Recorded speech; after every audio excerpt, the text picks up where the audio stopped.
Hello, everyone. I'm Lawrence Singleton, Dean of the Lubin School of Business. I'd like to welcome you to the Dean's Roundtable. I'm pleased to welcome today Ms. Kathy Ann Edwards, a Lubin alumna and a partner at PricewaterhouseCoopers or PwC. She is an active client service partner at the firm. She has 31 years experience delivering audit, accounting, and advisory services across the insurance industry spectrum, including life insurance, annuities, property and casualty insurance, health insurance, and mortgage insurance businesses. While at PwC, Kathy Ann has been assigned to the Milwaukee, New York, and London offices. She currently is the global lead engagement partner for a financial service organization whose services range from mutual funds, life insurance, and banking services, the lead insurance partner for a large public life insurer, and she's the global lead partner on a non-public insurer. In addition to serving clients while being assigned at the Milwaukee office, Kathy Ann served as the Mid-Central and West region's insurance leader, where she was responsible for driving the firm's strategic priorities and leading the insurance teams of approximately 250 professionals across this market segment in the firm. She was born and grew up on the islands of Trinidad and Tobago, located in the West Indies. She moved to the United States to attend Pace University in New York, where she earned a Bachelor of Business Administration degree with a concentration in public accounting in 1993. She is a member of the American Institute of Public Accountants and is licensed to practice in New York, New Jersey, Vermont, and Wisconsin.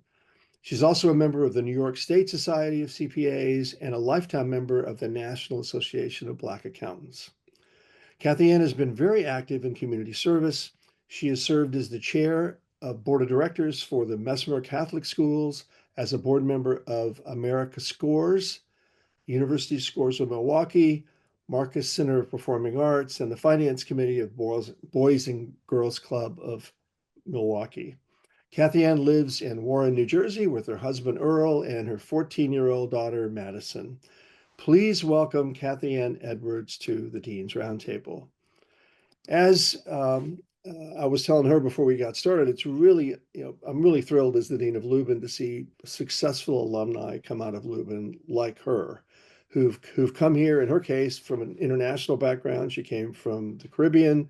She came to Pace University. She worked hard, and look where she is today, a very, very successful alum. So, Ms. Edwards, if I could start by just asking you to, add to what I just said about you and tell your story, if you would, and give the students a little bit more about your life story and how you ended up where you are. Okay. All right. Thank you, Dean. Hi, everybody. Nice to be with you today.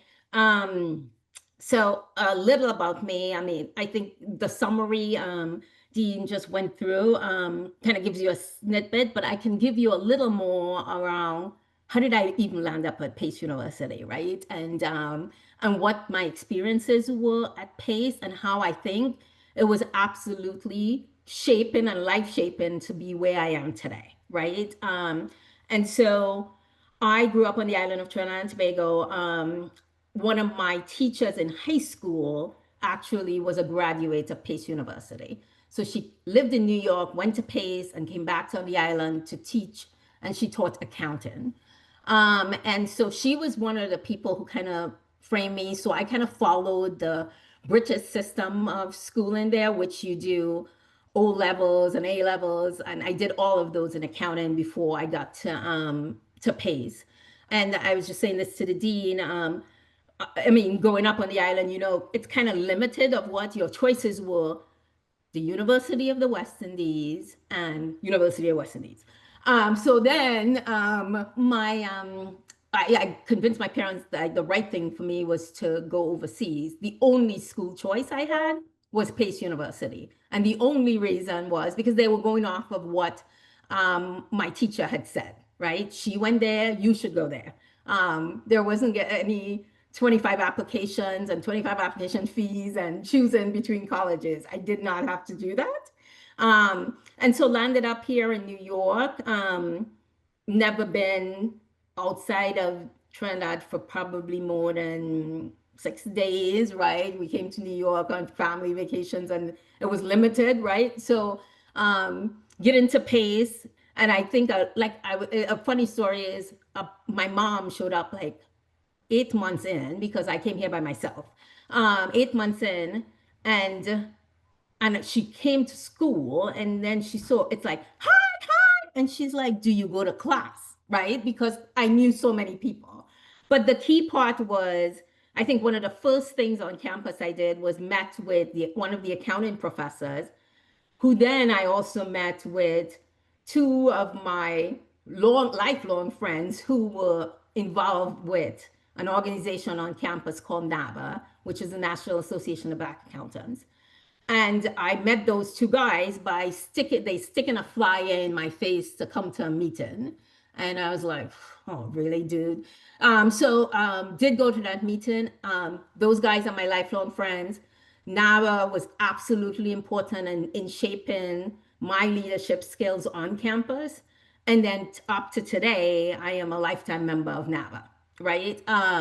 So I will say everything and who I am today, a lot of the foundation was shaped based on my experiences and opportunities at Pace University. Then also the other thing that was important was um, when you come from a foreign country, you didn't have a ton of money, so I had to work, right? So I worked through the co-op program on campus, and most of the time I had jobs that was close to school. So the way I did it was I built my school schedule and worked hours in between, and footed from the Pace building across to the World Trade Center and back between classes. And that's how I built time management by force and being able to be involved with so much stuff, because people chuckle when they read my resume and they're like, do you sleep? But it's the ability to get a lot of stuff done in the time you have, right? I mean, my experience as a PACE was foundational. My lifelong friends are PACE, a lot of PACE people. And I am where I am today based on my PACE experience. So I will tell you, when it was time to graduate and graduate from my degree, I had all the offers at public accounting firms because of my involvement on campus and being involved with the National Association of Black Accountants. Um, and then deciding which firm to go to work for was kind of really hard because I was so actively involved. You were pretty close to the recruiters at the different firms and you just didn't want to annoy somebody or piss them off. And so I decided to go back then. That's before there were merged firms now. So I went to Pricewaterhouse before I became PricewaterhouseCoopers. Um, and I think one of the questions is to jog your memories. How did you decide where you went to? Is there was a lot about that firm that I I really enjoyed doing things with them out as part of NAPA. And so I said, what the hell? If I don't like it, I'll leave, right? And then when you talk to a lot of people, most people were like, I'll be in public accounting for 2 years and then I'll go do something else. So I entered PwC with that thought process, that I will be at the firm for 2 years, get my CPA license, and I'm out. That didn't happen because today, next in May, it will be 32 years. I graduated from Pace University. And in August, it will be 32 years that I work at PwC. Um, and and some people will be like, you stayed at the same place? That doesn't happen today. The one thing I will say is because of all the opportunities I had at Pace and taking that at the firm and just always looking for different opportunities made my experience at PwC very diverse. I got to do a ton of different things.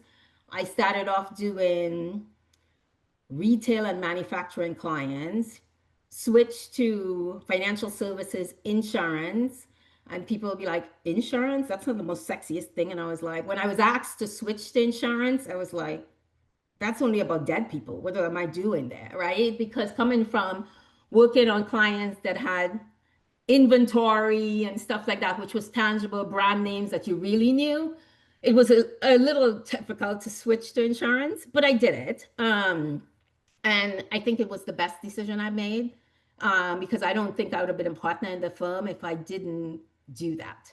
Um, and so I've been working for the past 25 years in the insurance sector now.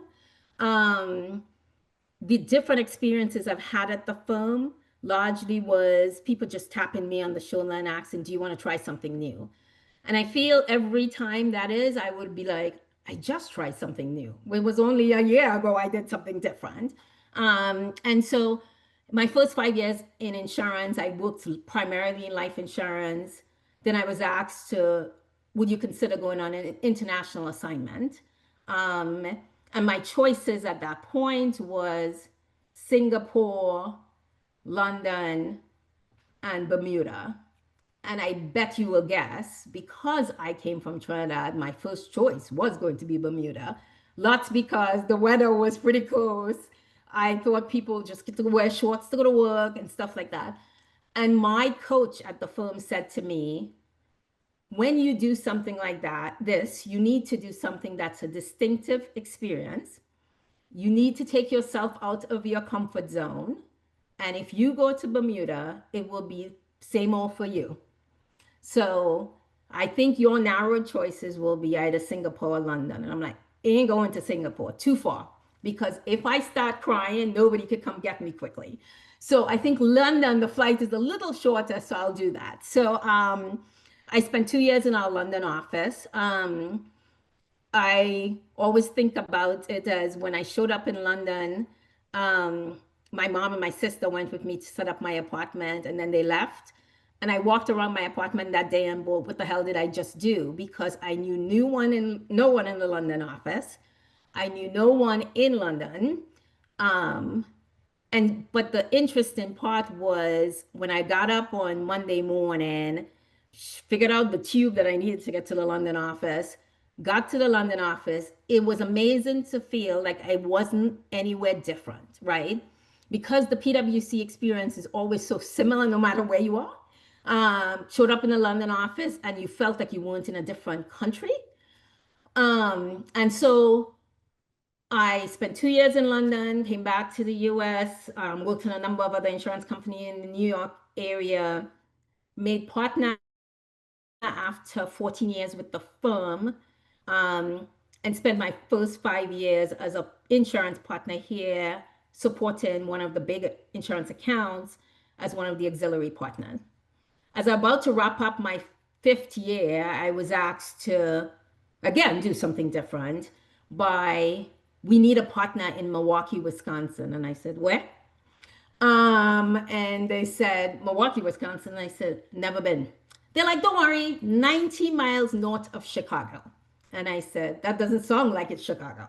Right? And I come home and my husband says, hell no, we're not going to Milwaukee. And I said, okay, go back to work. And we had the good conversation about what that experience will be and what are the opportunities there. And convinced him that that was a good opportunity for us. We show up in Milwaukee, of course, knowing nobody in Milwaukee. Most clients I show up at and meetings I show up, they paid attention to my accent. Audit committees will say to me, why are you here? Right? Because they are like, you look outside, it has 15 inches of snow and it's minus something. But it was a decision I made for a different experience and to be able to build out my resume. So we spent, and the initial plan was to be in Milwaukee for 5 years. We spent 10 years in Milwaukee. And so we moved back to New Jersey 2 years ago. And I came back to run a significant part of a large insurance company and then also to be the lead engagement partner on one of the global insurers as well. So I say a lot about all the things I've done, right? And I take it down to the things I learned at Pace, using some of the characteristics that you build there about open to trying different things, totally being agile at all times. Yes, there is times to say no, but most time, think about it before you say no.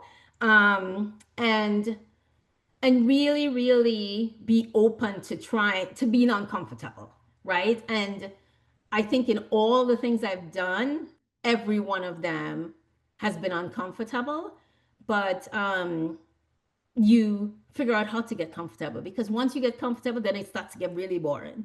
So I found myself trying different things that forces me to stretch myself and really, really get engaged in doing different things.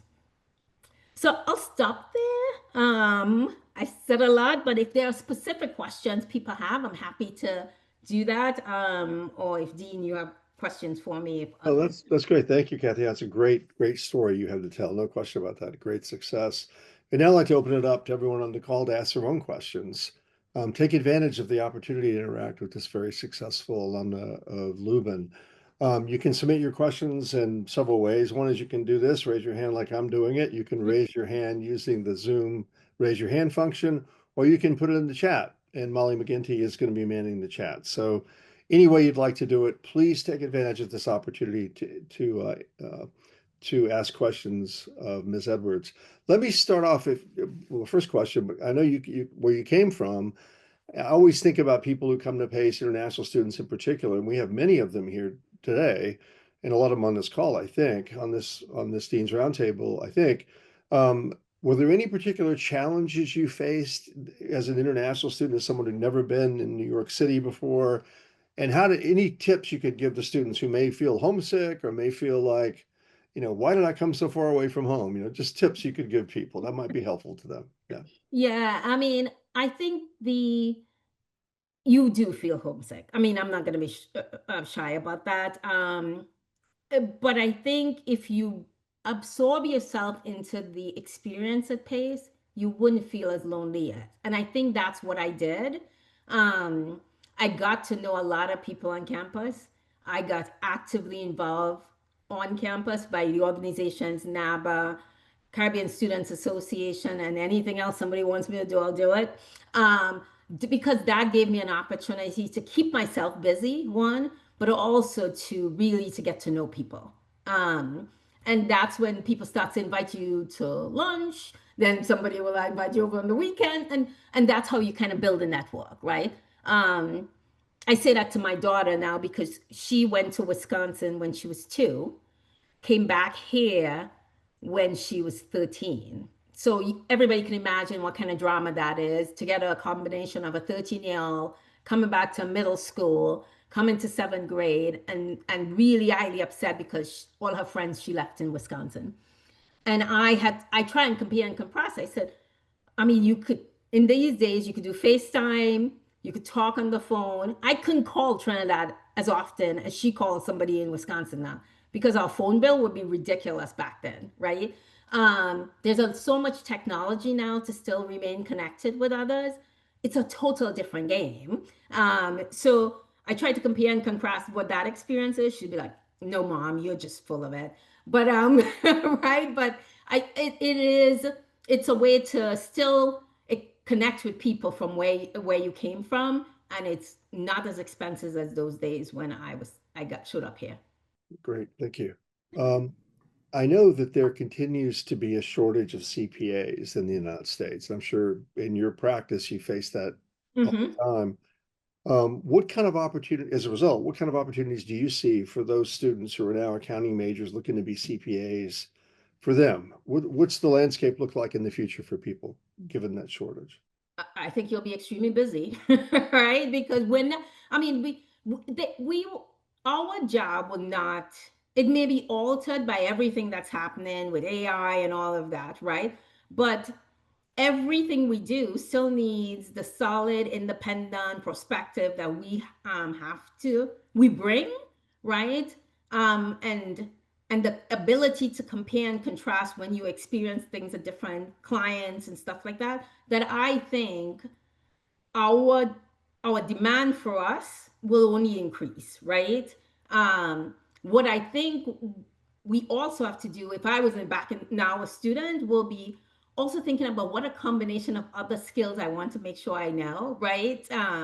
Which is you being able to do technology, IT, being able to have some of the, like, half of the time when I was in doing any computer classes when I didn't pay attention because I was like, I'm an accountant. But you can't do that now, right? I think it's making sure you study and you pay attention to all the courses that you have to be the all-round student, because your job is not only going to be debits and credits, in all honesty. I mean, I chuckle about it. There, if I think about my job today, 25% probably talks about debits and credits. I think 30 or 40% of it is my people skills. It's engaging with people. I sometimes chuckle. I said I should have been an HR major, right? It's the people skills that will be important. And a lot of that stuff is built up with, again, is getting involved on campus, engaging with others, being able to work with people of different backgrounds, different mindsets, different cultures, different ways of thinking. I think all those skill sets will be important as we move forward. But the shortage of CPAs continues to be an issue, right? I mean, and I think there's been a lot of conversation about the 150 credits and people being able to complete the exam and have the accreditation completed in less time. I think that might be an important thing that the CPA profession needs to focus on, because I think people quickly wants to do the next thing, right? And they don't want to spend all that time in school. Thank you. I have a question. Obviously, you mentioned that you were both studying and working at the same time during your time at Pace. Can you talk a little bit about time management and how you developed that skill to allow you to succeed on both fronts? Yeah, Molly, I think after you got a really bad grade in the first couple of tests, you you quickly figured it out, right? Because it is a challenge, right? I mean, and you're also trying to balance to be involved with things on campus, right? So forcing yourself to focus when you have to work on your schoolwork, and then when you at work, and then getting involved on campus, right? My view is you can't not do one of them, right? I think the all wrong experience helped me really over time get really good at managing my time. And like now and you will always have this challenge on balance, right? Because this is a debate all the time at work, is everybody's like fighting and searching for the work-life balance, right? I mean, and their views that doesn't exist. Some people say it does exist. Others say you got to decide which one is most important on certain days. And that's how I kind of manage it, right? So the day I'm working, I'm fully working, but the day I'm doing schoolwork, I was always all in the library, getting stuff done, writing my essay and stuff like that. So it's a skill you build over time. I don't think you could just wake up one morning and do it really well. And the good part about it, something you fail, then you get better at it, right? So after I got like a poor grade in the first one, I'm like, I can't only focus on work. I mean, my purpose here was to go to college. So I need to figure out how to do both of them. Thank you. You're welcome.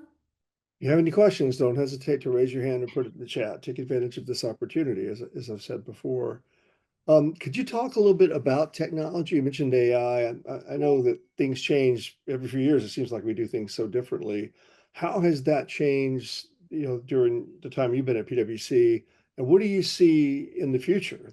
I ask because I want to be sure that our students, are prepared into the profession. Mm-hmm.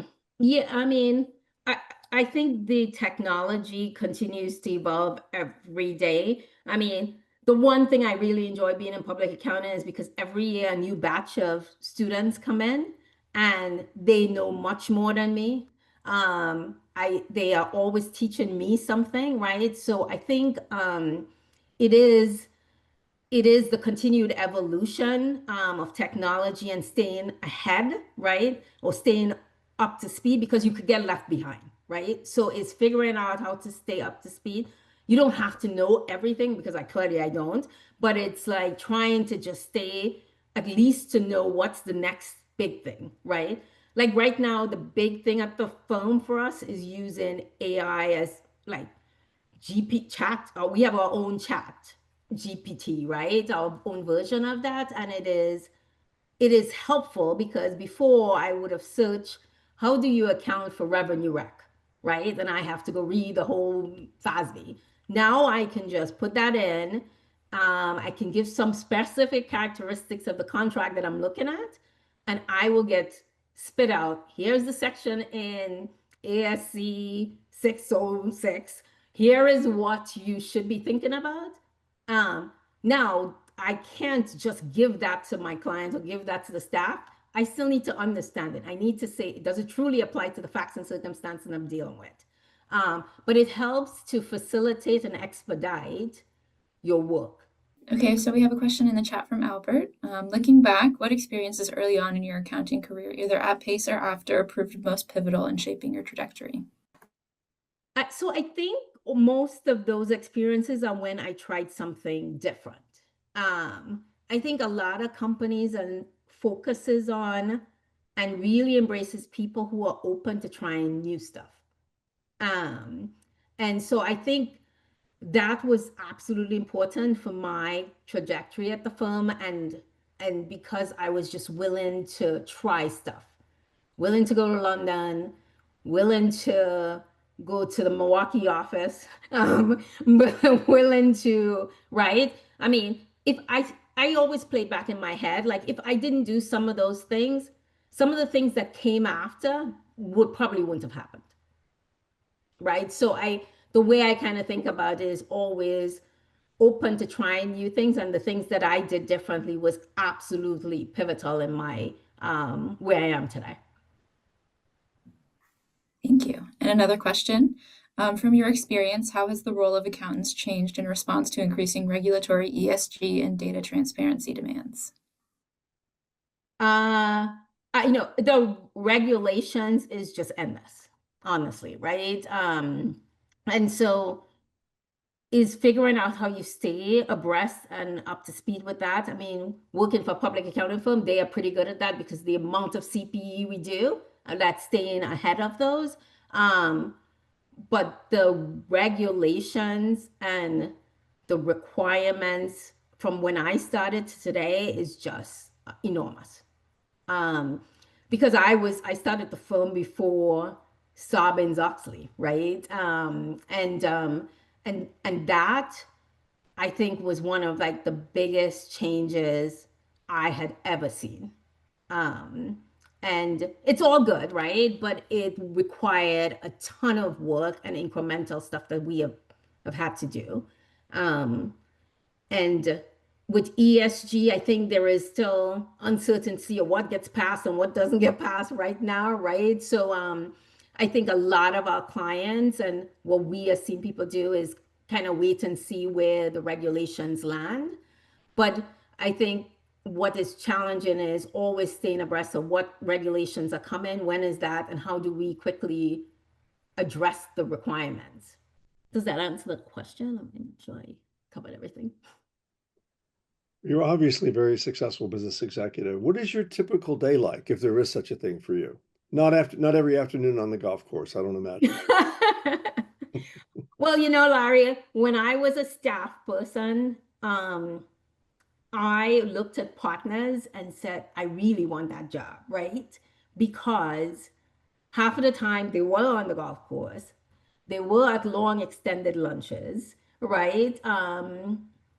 But because of regulations that we just talked about, there has been a huge behavioral change of what we do. The expectations around review and supervision and accountability is just extremely high, that those days that when what I thought a partner did doesn't exist, right?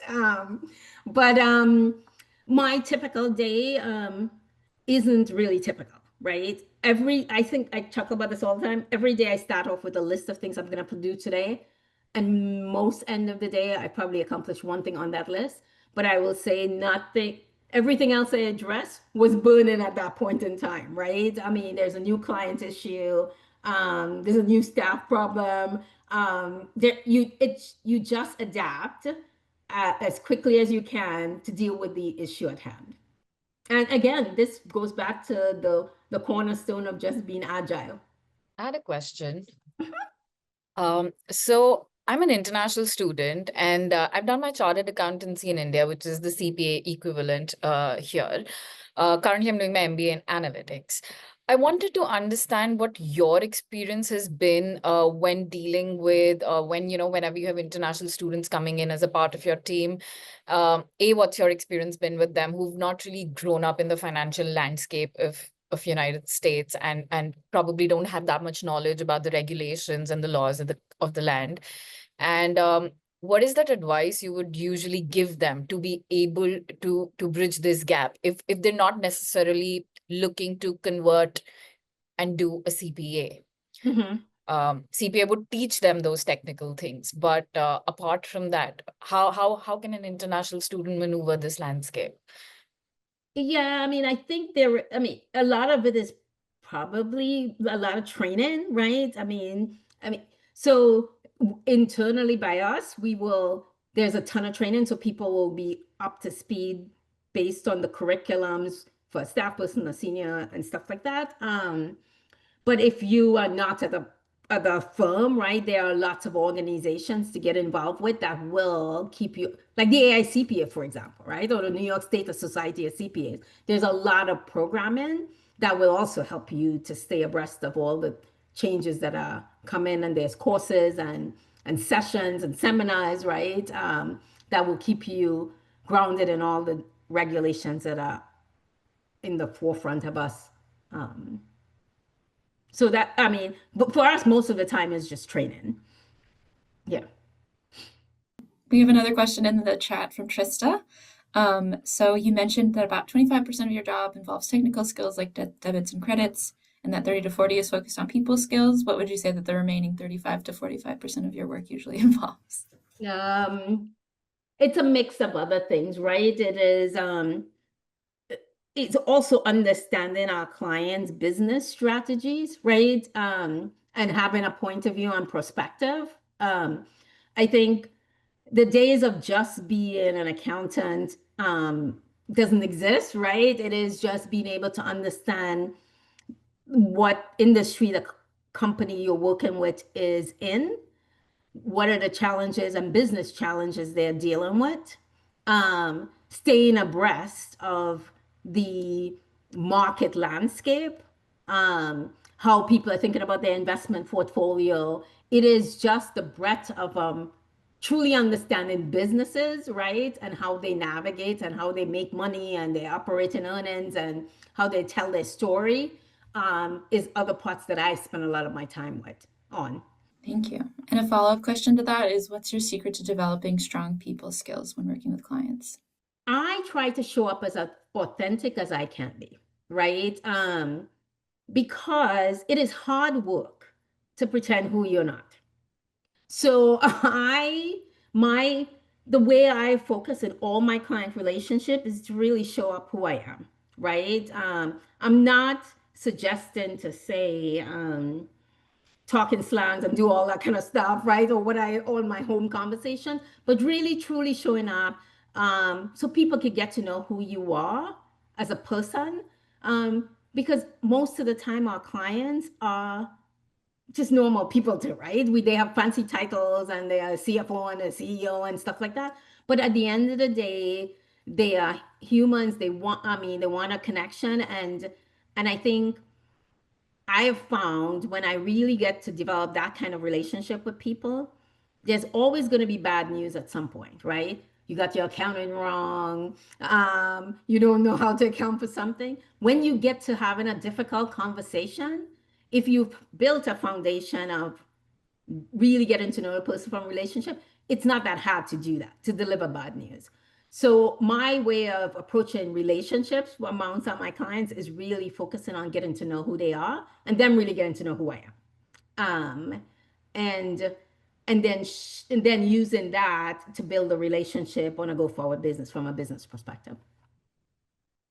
Now, I will tell you, not everybody is willing to do that, right? I mean, we know there is some people who are open and some people, so some relationship will require different tactical approaches on how to figure out how you penetrate that one. But most of the time, it is people really wanting to get to know you as a person.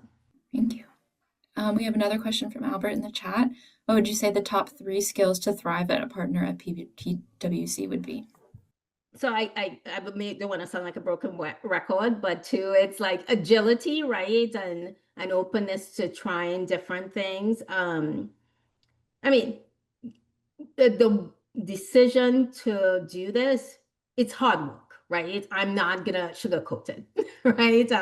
You have to be on most times, and so you got to make that decision that you are going to make some sacrifices. You are making sacrifices there. One of your daughter's play you wouldn't make, or you would miss a basketball game or something, but so being open to giving up on something is also one of the traits that you have to be able to do to be successful around here. And then I think a lot around the people skill, whether it is the people that work for you, the people you work with, the clients. I think that's absolutely important. And then accounting, of course. When you see one of these new hires that you look forward to every year come in the door, how do you go about, what is it that when you look at them or work with them, what helps you identify which ones you think are going to be successful? In other words, what should these students on this call, when they go to work for you at PwC, what should they do to impress you and make you think that they've got what it takes to be successful? I think a degree of eagerness, and really showing up, wanting to learn, right? And the being pretty inquisitive. I have found those kids are the ones who really succeed, right? Is open to asking a lot of questions. No question's a dumb question. And really, really saying, I don't know what you asked me to do, but I'm gonna go try, right? And being willing to open yourself up to fail, right? Because the thing is, when you leave college, you come in most of the time with your 3.8, and I know everything. And then you show up and you're like, holy cow, I don't know anything here. And so being able to get comfortable with that, and not overthinking that, because you can get caught up in, I don't want to say anything because I don't know, everybody else know more than me. You try to be open to putting yourself out there. And most of the time when those people show up, those are the ones you're watching as they move up the ladder. In terms of courses that these students or topics that they should focus on learning while they're here at PACE, are there any particular things that you could say you should definitely learn X, Y, or Z, or that they should take it while they're here in school that would help them be successful? Whether it's technology, extra tax classes, extra audit classes, extra financial accounting, there may not be anything. I just wonder if there are any particular skills that, No, I think I'm not saying our curriculum at PACE. Our curriculum at PACE covers it covers all the stuff that you, like public speaking, the ability to stand up in a room and just talk about it. Because we all bore, and I remember doing that when I was at PACE and saying, I'm an accounting major. Why the hell do I have to do a public speaking? But it is all important. So showing up, like everything, the curriculums that were built is for a reason, right? I remember questioning it, but it is there for a reason. And so taking advantage of all of those, your IT courses, public speaking, writing. I mean, we've heard some comments about people can write a paragraph, right? So all of those are absolutely important. And so I can't think about a course that's not part of already our curriculum at PACE. Well, I've got one last question for you myself, but I hope others will step up and ask theirs. What would you have done differently in your career? I mean, you've had a great career. You're having a great career. Would you have left the firm? Would you have gone to a different profession altogether? Would you not move to Milwaukee or not move to London? You know, what would you have done differently? A couple of things I always say today is being a lot more braver earlier in my career. If I had to start over, would be one thing I'll do differently. I was a little too reserved in the early part of my career, I think. and you missed out, and I missed out on opportunities. And people are like, well, you had a successful one. Why are you worried? You did enough. And I'm like, but there's more to be done, right? And so being a little more aggressive earlier probably would have been the thing that would be the thing I would do differently. I mean, yes, I thought about many times to leave the firm, and that didn't happen. And I always struggled with what else will I do? And my days are so unpredictable. That's what I like. But if that's not what you like, then it isn't the place for you, right? So I don't think that will be any different. I think I'll be here. But another profession, not really, because my dad did accounting, my teacher was an accountant, you kind of was forced, right? So That's good. so I think That's all good stuff. Any other questions for Ms. Edwards? So we have another couple questions in the chat. First from Trista. You've been at PwC for almost 32 years. That's truly impressive. I really admire women leaders. As of 2025, women still make up only around 29% of C-suite positions. I'd love to ask, what's your secret to being a successful woman in a leadership role? it's absolutely important to have the right support system too at home, right?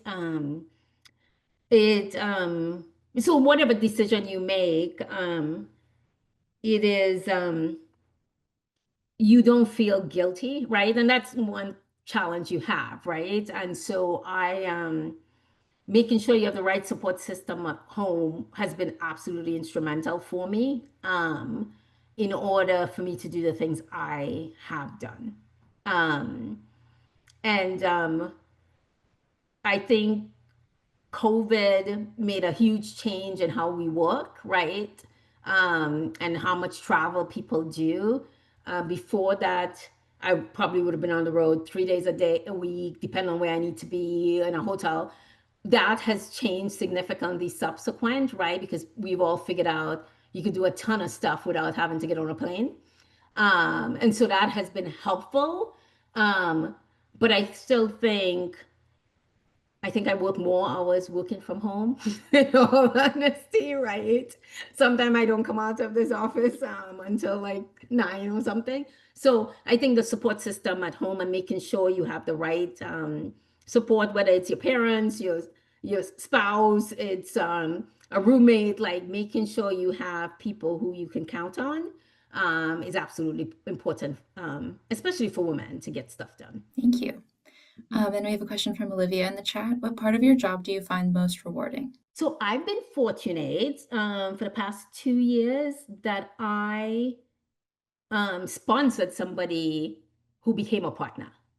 That is a big deal for me. It's a big deal for me to be a partner in this firm, but it's even more bigger deal that I was able to sponsor somebody, guide somebody, coach somebody to be the next me when I retire. That is probably one of the most rewarding things I've most recently experienced, because never thought I'll do something like that. Any other questions for Ms. Edwards? Well, look, I want to thank you very much for taking time out of your busy day to be with us today.